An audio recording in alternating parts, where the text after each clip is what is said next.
because of our work in Africa, because of our work with the AIDS orphans and the HIV children, a question that people often ask me in many countries is this: if your God is such a God of love, if he's so powerful, how can he let these children die? How can he let these wars and famines happen? How can he allow a tsunami to happen? If the world is in the power of the wicked one and your God is good, why doesn't he stop the wickedness? Oh, don't worry. My God is going to stop the wickedness. Amen. Let me tell you why he hasn't done it already. The reason my God has not stopped the wickedness in this world is because despite your wickedness, he loves you and wants to forgive you and doesn't want to destroy you with it. That's right. He's giving you a chance to turn to him and ask him to forgive you and to give you a new life. Amen. He's asking you to accept what he did for you on the cross. He's going to destroy this place. He's going to destroy all the wicked. But he doesn't want to destroy you with it. Don't be a fool. The world does not work. They can have G8 summits from now ad infinitum. It still won't work. You can have revolutions. It still won't work. You can get rid of colonialism. It still won't work. You can get rid of apartheid. It still won't work. You can get rid of injustice. It still won't work. The world is in the power of the wicked one.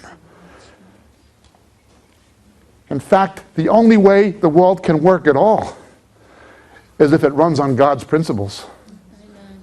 Amen. Is it God's principles that children should be born without two loving, caring parents to bring them up in holy wedlock? No, it is not. Is it God's principle that there should be alcohol and drug abuse? No, it is not. Is it God's principle that human sexuality should be degraded to something animalistic on the internet? No, it is not. The best thing you can do for the world is to be saved out of it and give your life to Jesus. Amen. I know what Jesus did for me, and I know what he wants to do for you.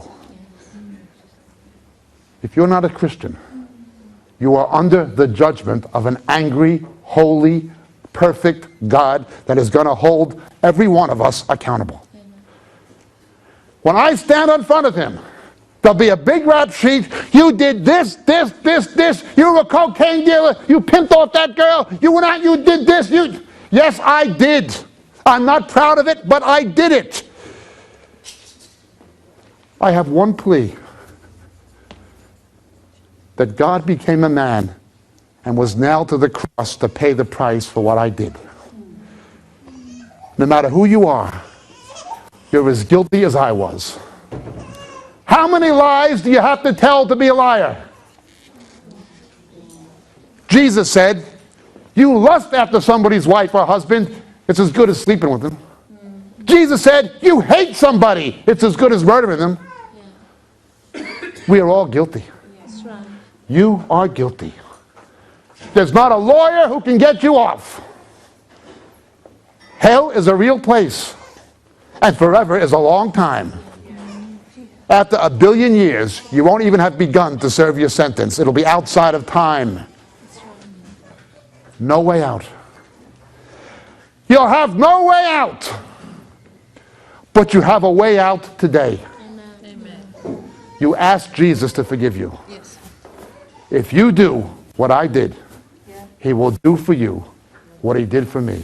Amen. He's already paid the price for your sin. He made his move. He's waiting for you to make yours. Yes.